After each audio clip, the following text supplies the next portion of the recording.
Schultz and Whiting signing. In order for opening comments. Thank you. Ladies and gentlemen of the Senate, 2502 is an update bill on an issue that has been before the Iowa legislature for 30 years. In 1990, the first firearms preemption bill was passed in April of that year. Since then, we have come back and updated, modernized, and all of this is in response to political subdivisions working to ban firearms in their jurisdiction illegally, actually, because preemption has been in place for 30 years. So this would be our most recent attempt to modernize the language to address the most recent attempts by subdivisions to restrict Second Amendment rights in their jurisdictions. And I guess I'm open for discussion, we've all got the bill in front of us. It's a modernization bill. That would conclude my opening comments. Are there any questions? Senator, this is not in order. Thank you, Mr. Chair. Senator Schultz in 1990, I did the preemption bill in Iowa, and what it meant, and I believed in it, in preemption. This takes a different spin, and I believe that we can't have gun regulations from community to community, and that's why I agreed to that in the gun bill in 1990. I'm sure I would think, because the steps that you're taking,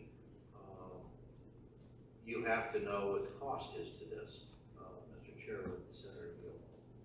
Senator Schultz? Yeah. Yes. Do you have a fiscal note on this bill? No, the cost is zero for allowing law-abiding citizens to exercise their Second No, Senator, the cost is not zero. So let's don't get on the rhetoric of a pro-gun bumper sticker. That's not rhetoric or a bumper sticker. That is rhetoric, because the saying that it costs zero says that you agree with me. You agree with me, it costs you nothing, but if you disagree with me, it costs you millions. That's what this bill says.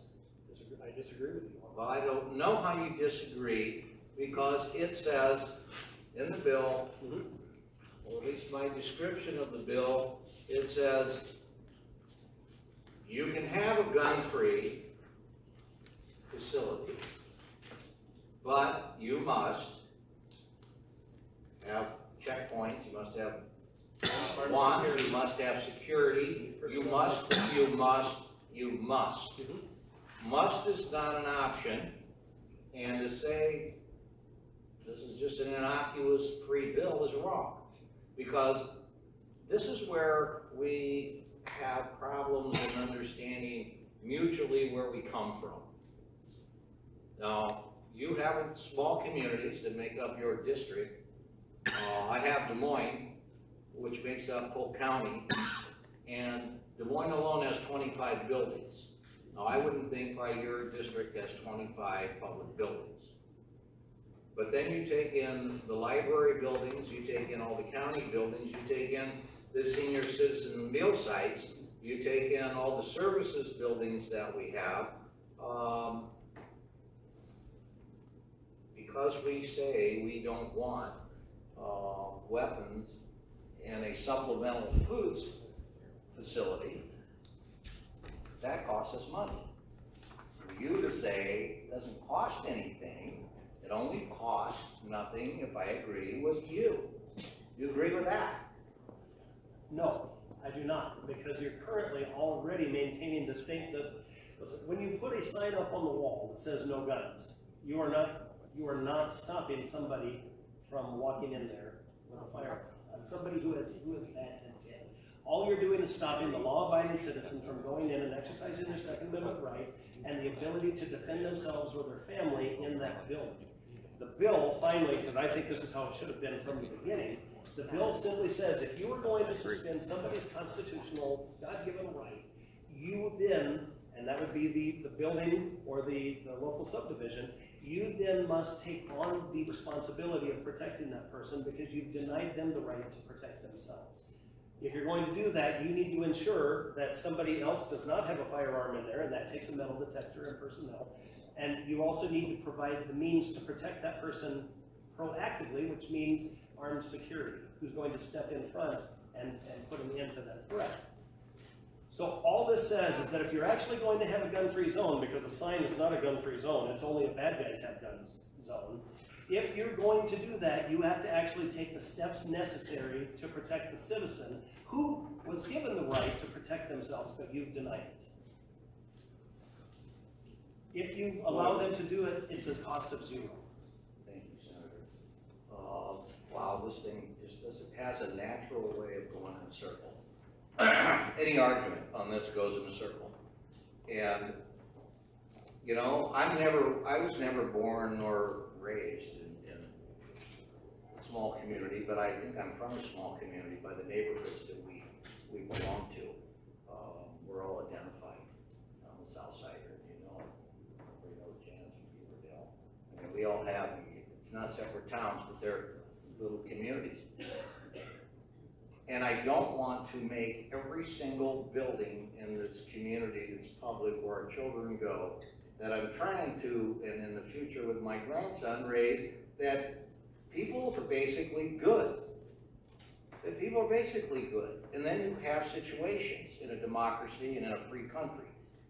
But to have lockdowns on every governmental facility because they choose not to just allow weapons, and you say that law-abiding citizens are the ones that would go in, the bad guy. Well, the bad guy ain't the bad guy until he does something bad. I think that we are making our communities frightful for our kids. I don't see the incidents that is a groundswell of public tragedies in public buildings. They happen. But to say, and I agree, I understand preemption, and I wish you were here in 1990 to help me with that bill, but there's other things in the bill that the NRA agreed to they won't agree to today. I oppose the bill because I think what you're saying, that it's easy to just let everybody carry a gun, makes it cheap and innocuous, and I think that's wrong, because if you're going to give me a choice, then the choices ought to be fair and reasonable, and this is not fair nor reasonable, and the cost, and not that you care, which you should. I mean, I listen to all the rhetoric in this place on a regular basis about property tax relief and property tax payers, and we can't trust local governments, and on and on and on. And this is one where you have local government you don't trust. And we're not making our community any safer either way. Senator, I bet you either way, those that carry in and those that don't, there's one incident between them. It happens. This is punitive. And I wish this legislature would finally have some respect for local government. Have some respect and quit giving us the side talk that you're doing all these wonderful things for local government and property taxes to help them when you take every authority they have away, and then you give them an option. If they like a community to go on the way it is, the way they're running it, they say no weapons in this public building, that building, you know, then without this damaging piece, it wouldn't cost us anything. But to say that to comply is zero, it's just your lack of cooperation to our thinking is going to cost you millions. That's wrong. I've never had the opportunity to just pluck out a city in your district and just destroy it. I don't have that power option. But I watch this party, this Republican Party, picket Des Moines like it's the last piece of bread on earth for the birds. And I don't know why. I don't know why you hate the city of Des Moines when it supplies so much to the state, which is the heart. But every chance you get, you find some way to hurt this community. And you do it with pleasure. I believe that. Go home and run against Des Moines full time. about time you respect local officials, our officials. I resent that you don't respect my city council and my school board. I don't know how you call them friends, but you do. I never had a friend that didn't trust me, but you got a lot of them. I would ask the body, you to vote no, rethink this bill, because this is not a fair option for anybody. I got a gun to your head, pardon the pun, and say you go left or you die. This is how we're going to do this. So you don't have to risk anything, just go left. That's what it says. That's not a choice. I mean, that's not fair.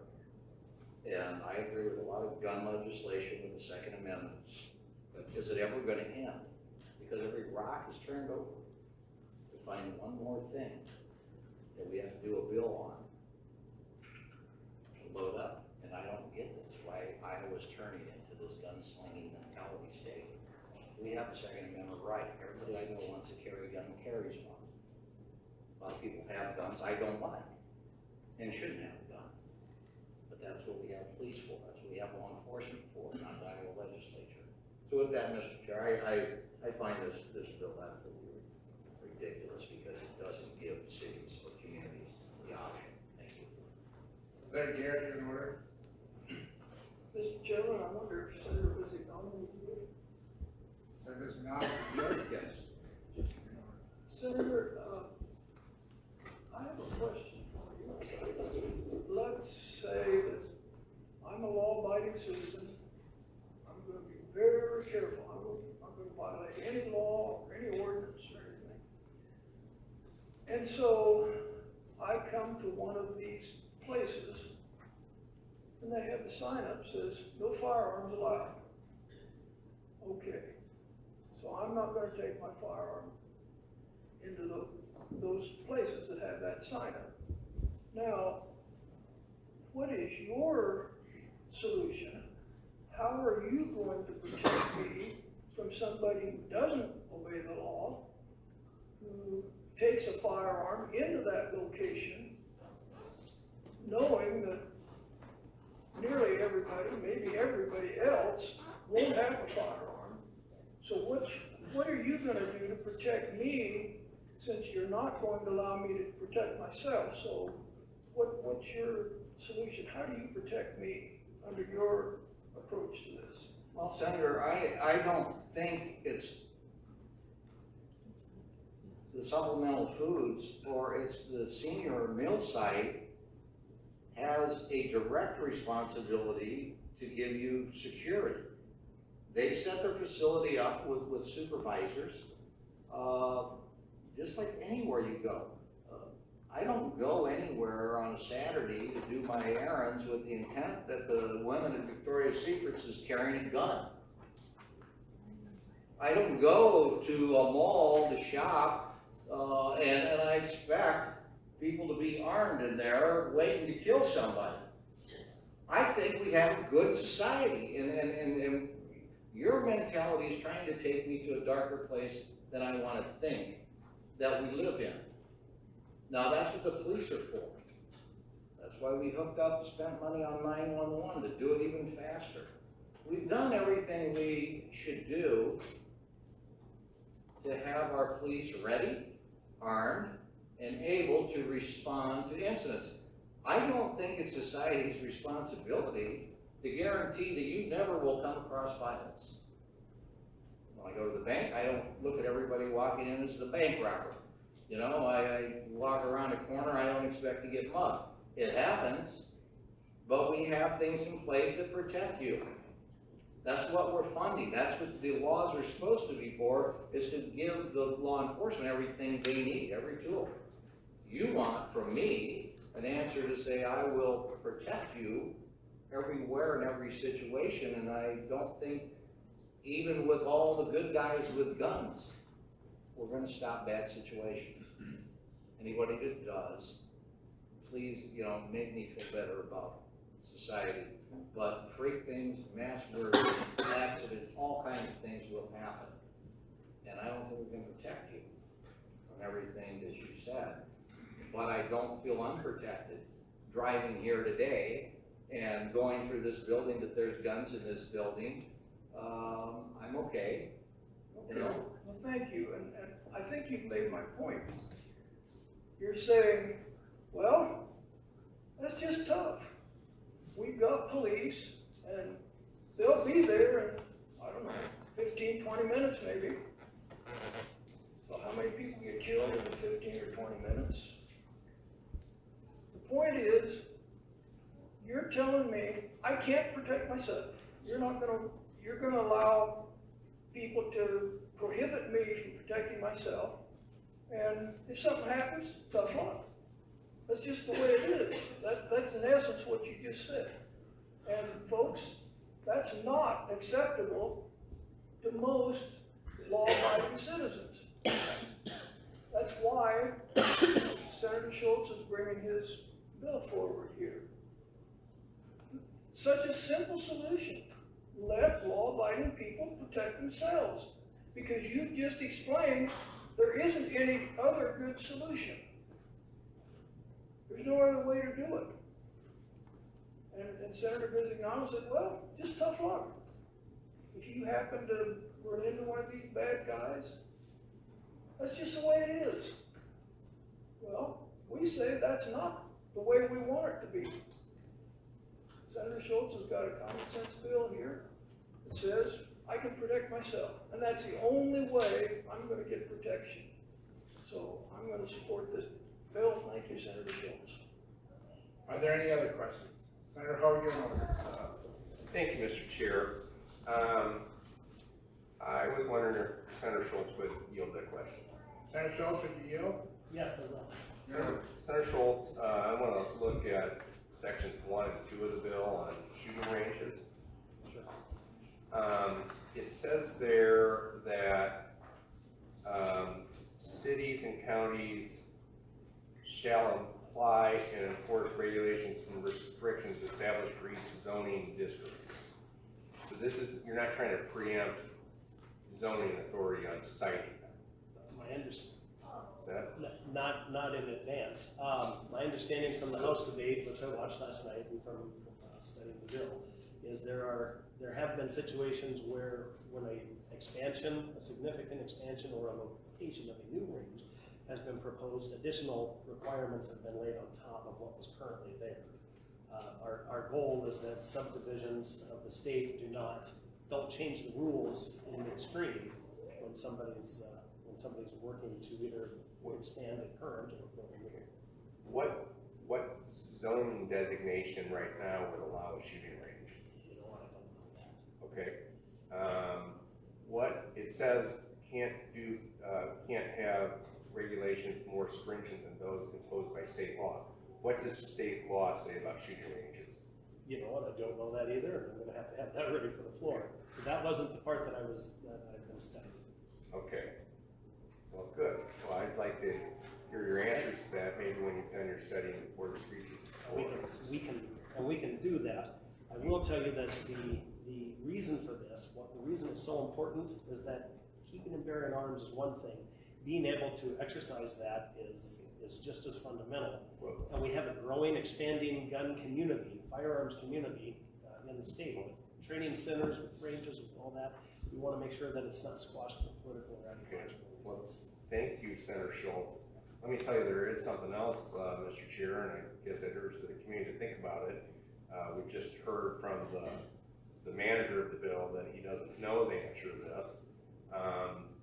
We have zoning laws for a reason, and it's to maintain the quality of people's neighborhoods and support property values for the neighborhoods. And I would hate to see a situation where somebody can start to locate shooting ranges near my property, and my city or county no longer has the ability to say, you can't locate there. That's what I'm worried about, Senator Schultz. I'm worried. Well, you said, if I heard you right, and I'm not asking you to yield anymore, but I appreciate that.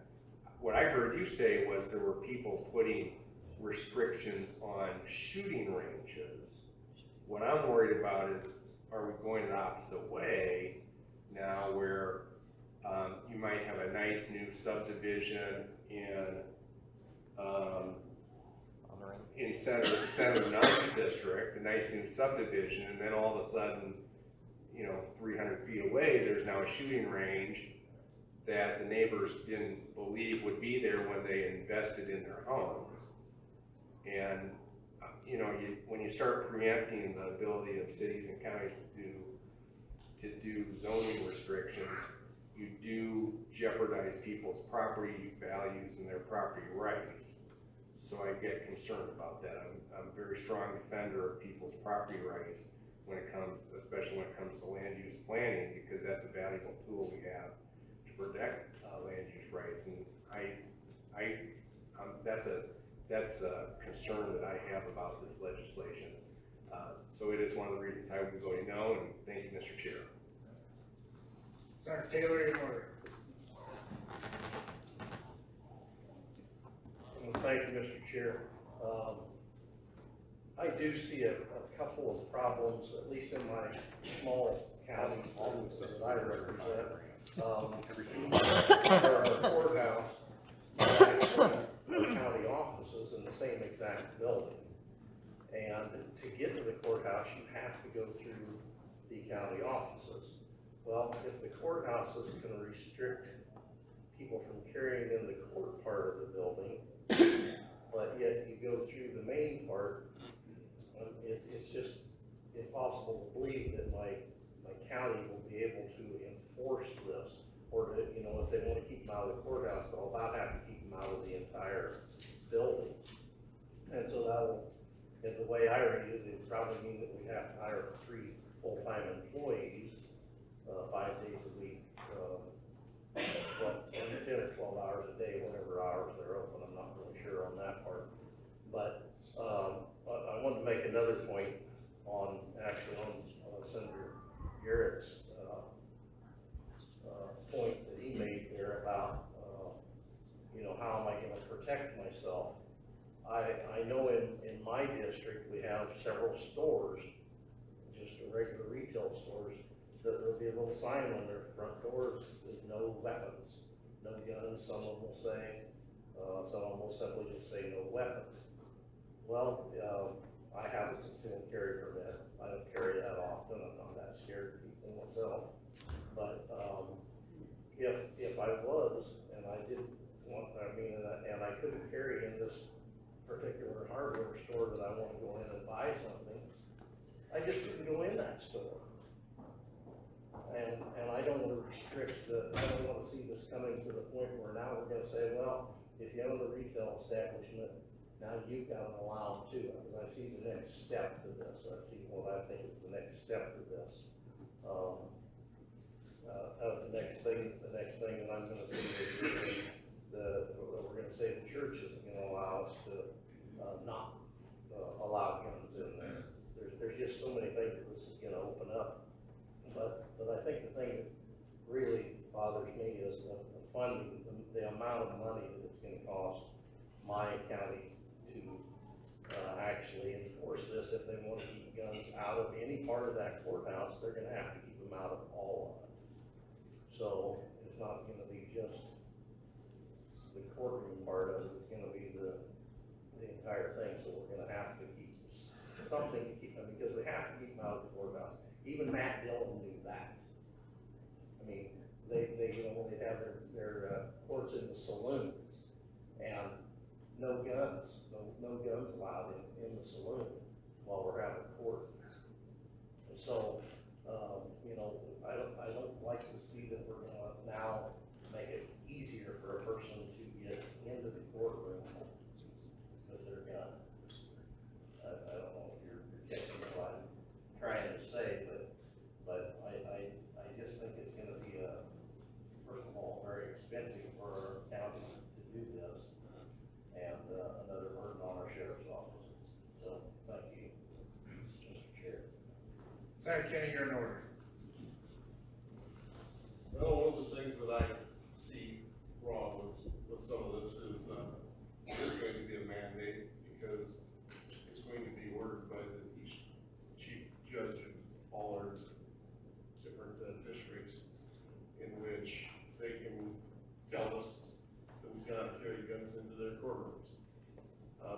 That is something that also affects law enforcement. If the chief judge does not want you carrying a weapon into your courtroom, into those courtrooms, officers can't carry guns into those courtrooms either. Yes, and I understand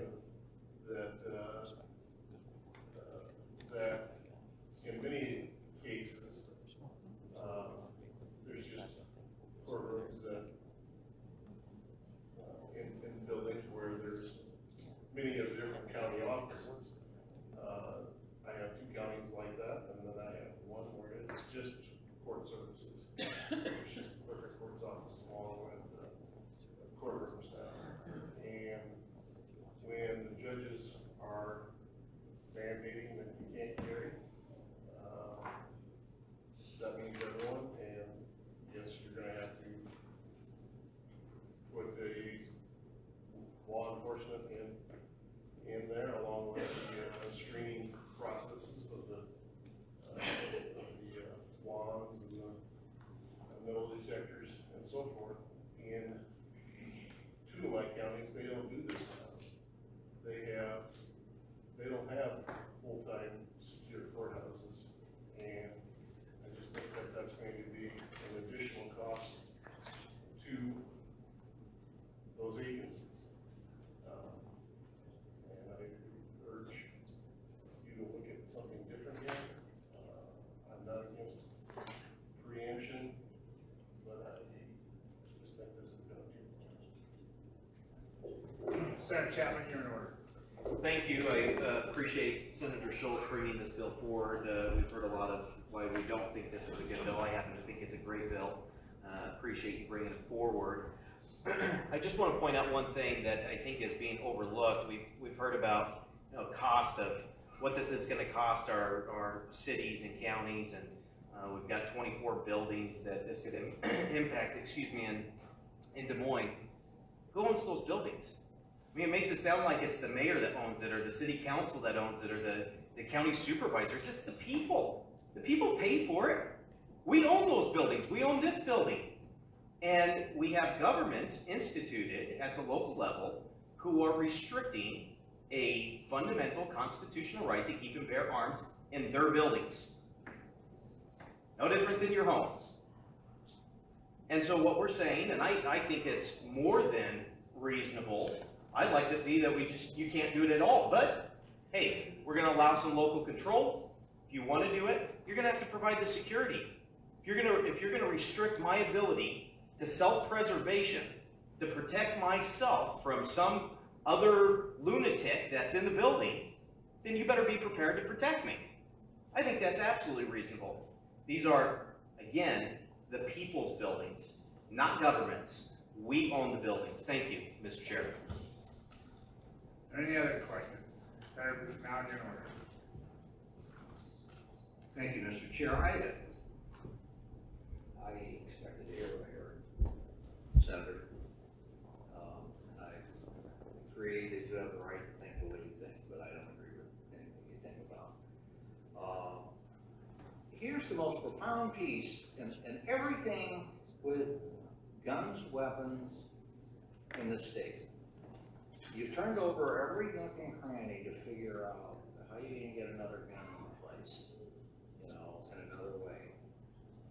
But I have not seen one proposal by any of you, the Republican side, the majority side, deciding to be pushing that piece in front of us today. Senator Schultz, you? Senator Schultz, the DDO. Yes, I will. Senator, tell me the law that requires proficiency to own a gun. There isn't one. Okay, so that would be an unconstitutional mandate. there we go, unconstitutional mandate. To know how to operate a killing machine. It's my constitutional right to be stupid enough to buy a gun, carry it everywhere I want to go once I get my permit to carry. correct? Are we still open? That it's an inanimate tool. It's not a killing machine. It has no will of its own. Get back to the. No, but it is, that's our fundamental difference, is that you have no faith, no trust, no consideration for the citizen to take it upon himself to know what he's going to do. You cannot force a mandate on a constitutional right. Otherwise, it's not a right, then it's a test and permission being required. Well, I think there's a certain limitation on the First Amendment. You agree? I'm a pretty open free speech person, so I'm not sure. Well, there's certain things you can't say. Okay, I could say some things right now, and I can tell you the Secret Service will be in here in a matter of an hour. I can't say it, but you're sitting here trying to convince me, and Senator Chapman talking about the people's building, the people's right. Well, I know a lot of people that don't agree. So do we need to have a local vote? Do we need to let the people decide? I mean,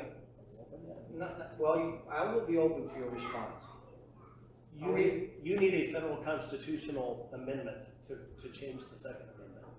Because right now we live under a document that regulates the framework of America that says that the citizen has the right to keep and bear arms.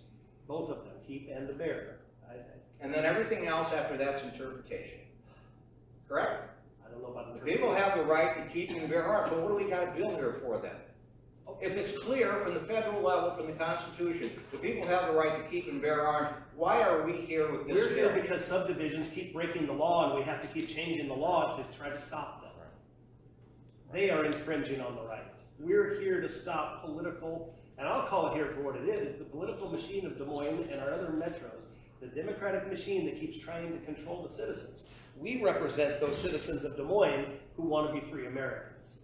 So now we kind of get it all out there. There we go. Yeah, okay, so Des Moines is an ugly place to be because they're Democrats and they're infringing on the rights of people, and you have flown in to save Iowa. You've come here to save Iowa from Des Moines, Polk County.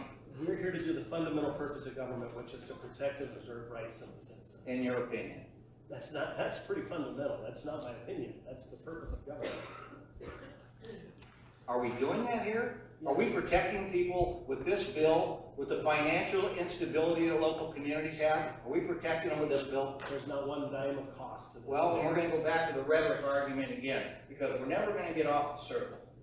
It's a circle in this argument that goes around and around and around. Bottom line is, you are deciding what my community does or doesn't do with an economic penalty if they don't. So don't say there's no cost, don't say it's free choice, none of that is. And I can tell you, if you're afraid of anything, it's not just a crazy person out there, it's somebody with a gun with no proficiency. We used to have that. We used to have proficiency training. But that became too cumbersome to know how to fire a weapon. And yeah, the weapon doesn't get out of the drawer and shoot and kill somebody on its own. I know that argument. But in the hands of someone who knows nothing about it, that ought to be our first priority. The more weapons we're putting out there in society, why aren't we making them be proficient? Hit the target. Who are you afraid of more? Some goofball who comes into a quick trip? Or the three people in there with guns who are going to pull theirs out and never shot him before? Who do you feel more threatened by at that point? I know what the idiot's doing. He's coming in for the money. Pretty easy. He's coming in the door and he wants money. I don't know you. You could be my reverend, and he could be my lawyer, and you could be Mother Teresa. Doesn't matter. You all three got guns. This guy comes in, he knows what he's doing. He's going for the money. Might not be a great shot, but I'm going to be standing 2 feet in front of you. But then I got a guy in the back, I got Mother Teresa over on the other side, and I got my reverend standing in a corner, and all at once fire breaks out. Who are you more afraid of at that point? I'm afraid of all of them. I'm afraid of all of them. Because there's 3 more weapons in that place that wouldn't be there. The guy could, or government building could prohibit it. So when you talk about self-defense or people defending you, I've never gone anywhere in my life where I expected you to defend me. Okay? If I felt threatened, I got out, or I came in and I took care of my own business. So I'm not going looking for all these Andy Oakleys and Roy Rogers out there to save the day. You got self-awareness, and then accidents happen, and you're in the wrong place at the wrong time. But people that can't shoot a weapon should not be able to have one. And you can say, that's the Constitution. You got the right to just buy one. Buy it and carry it. But you don't have to know a damn thing about using it. That's the biggest joke of all this. That's what I'd like to see, some proficiency. Then I'd say, hey, you know what? I go into that store. These people know how to shoot. They know how to shoot. They took a certain test. They reached the bare minimum. But no, I go in, there's probably a hell of a lot of guns in there. I would hope there isn't a robber for the sake of the robber and myself. Because he's the only one that knows what he's doing in the store. And I know what I'm doing once it breaks out. And every good guy with a gun doesn't have guts. Guts doesn't come with a gun. Okay? Guts comes with guts. You either got it or you don't. So you could have a gun, and as soon as you see a gun, you kind of freak out, freeze. Well, that takes you off the table. This is my self-defense. So I don't know why we feel so good to know that there's so many guns when most of the people with them can't shoot them. That's my point. Proficiency should be the hallmark of gun ownership. But yet we've taken it out of the law and thrown it in the garbage and said we can't do it because constitutionally he's protected to be stupid. We're going to protect his right to be stupid with a firearm.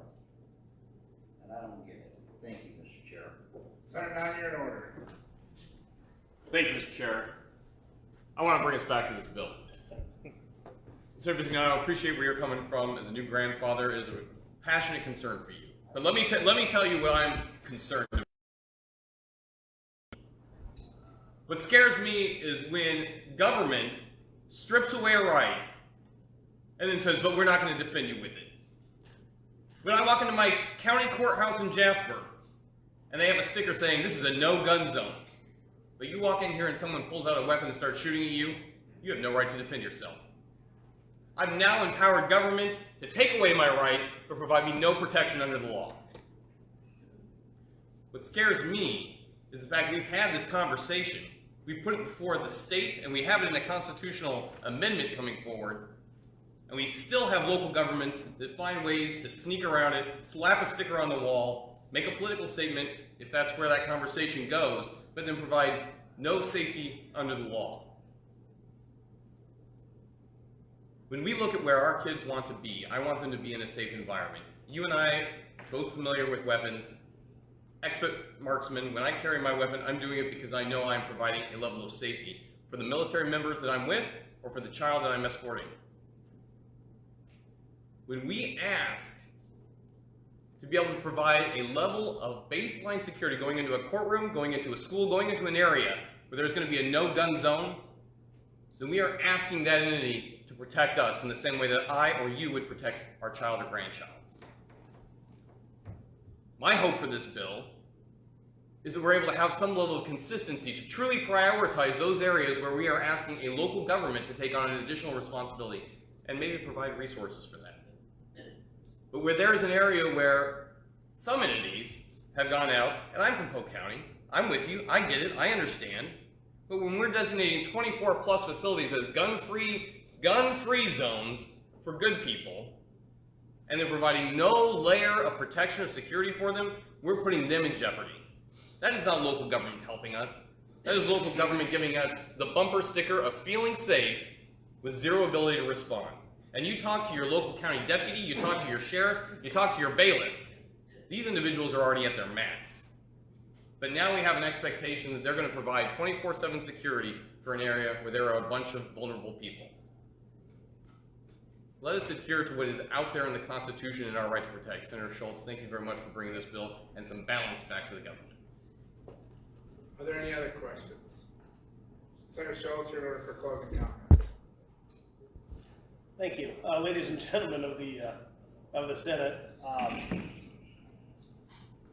Senator Bisignano, I mean, well done. I mean, I didn't keep a timer, but I'm gonna guess somewhere around the area of a half hour, you worked to change the story of what the bill actually does and change the debate to something that you wanted to talk about, rather than local government breaking Iowa law, which has been in place for 30 years.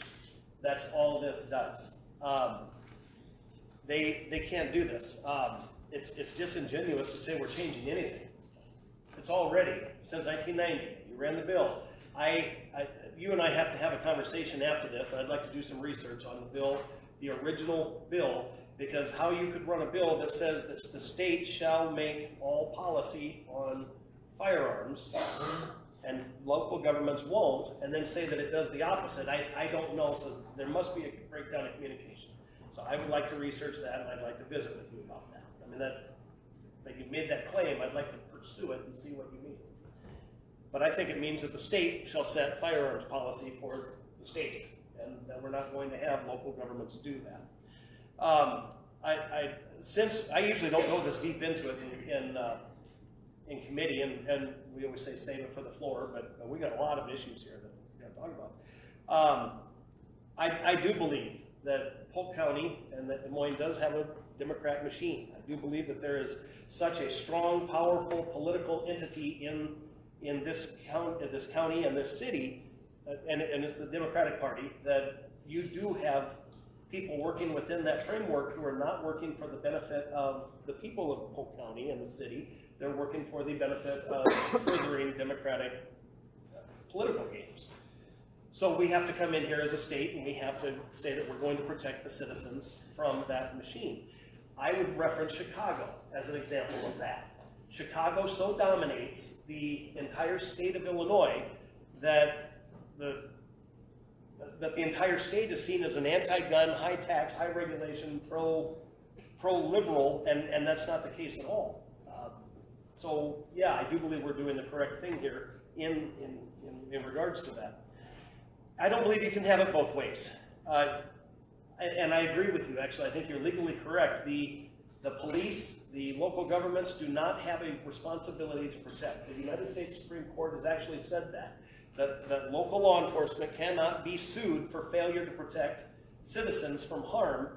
They said that it is not their job to protect individual citizens. The Supreme Court has said this multiple times, actually, that it is the job, it's not their job to protect, it's their job to enforce the law. Well, here's a case where the law is like, we have preemption. The law is that the state shall set. So if we don't say that they can do it, they can't do it. That means you have to leave it to the citizen. You have to give them the ability to defend themselves to the best of their ability under the Constitution of the United States, and I'm happy to use that, what you seem to refer to as a cliche, and Iowa law. Iowa code says the citizen has that ability. Unless Iowa says you can do it, you can't do it, and they're trying to work their way around it. Senator Hoke, I've got no great problem with you, but I wanted to clarify an answer. I did not study code zoning ordinances or ranges. That is because what this bill simply does, it doesn't set code or it doesn't set ordinances or zoning for ranges. It only says that whatever is on the books is what you're going to do. You're not going to lay additional paperwork on top of that, additional issues. The reason for that is somewhat a little bit different. You tried to portray it as slipping a brand new range into the middle of a housing tract, but that's not it. What it is we have ranges out in the middle of what used to be rural Iowa, and now housing tracts are moving out, developments are moving out closer. People are saying that I don't want to live that close due to either safety or noise issues. I would point out ranges are incredibly safe, but there is a noise issue. You can't get away from that. I get that, so we're just saying that they have the right to exist. They were there. If they want to expand, whatever regulations you have in place now are what you have to use. I mean, we're going to stick with the state on that.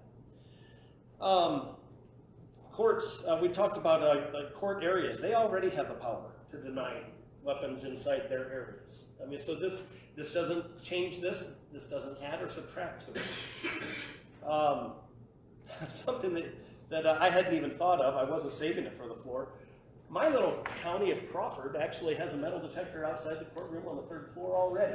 You're familiar with that. You've probably been up there by that. It sits there. Now, I'm going to concede to you that we do not have a series, we have court days. When those days happen, when court is there, we have a deputy, or I've seen the sheriff standing there. They will be there. There's your armed security, there's your metal detector. Crawford County did it before it was even a big deal, because it's not as big a deal as you want to make it out to be.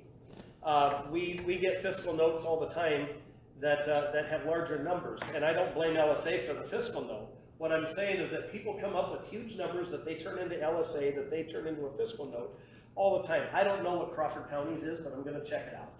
I don't know where they purchased it. I don't know what. It is doable, and I've never heard a complaint about it. So, as far as training and the entire misdirection on people carrying guns without, because that has nothing to do with what the bill is, I would like to simply point out that study after study, and for those on the camera, and for those in the seats, and those around the table, if you go to gunfacts.info, there are study after study after study. One of them is going to tell you that training actually goes up when you have more recognition of firearms rights. So a more permissive environment creates a gun culture that actually leads to more training. And I would point out, I'm looking around to see who came in here with me, but I came in 2009 in the House. We did not have multiple indoor ranges with multiple professional training environments where you can actually go hire as much good, you came in with me, we're classmates. But you can actually hire professional training now in Des Moines where you could not before, and that's only after we moved to shall issue. That's with all of the good things that we've done, that you're saying that we're turning over every rock to try to put a gun out there. That's the environment that we are creating, where people actually seek professional training, and the citizenry actually becomes more responsible for their safety, which can only be perceived as a strength. Only in the twilight zone could it be seen as, oh my goodness, more people are learning how to use guns, that must be bad, so government must quash it. Let's not go down that road. Ladies and gentlemen, this bill simply says it's been the duty of the state of Iowa for years to decide what our gun policy is going to be. Nobody else gets to say it. And we're going to put fences around the local ordinances that have been put in place. And I'd like to move this to the floor, because if it's been this much fun in the committee room, my goodness, I think we're going to have a roller coaster on the floor. I haven't had that much fun since a month ago. So anyway, ladies and gentlemen, I would like to move, what are we even on? Senate File 20, or House File 2502, and I ask for your support. Roll call has been requested. What? Oh, excuse me, short form has been requested. That's cool. All in favor, say aye. Aye. Opposed? Like we recorded that way, Senator Peterson, Senator Donato, Senator Taylor, Senator Hope. This bill will pass to the Judiciary Committee onto the Senate floor under Rule 40. The next bill that's up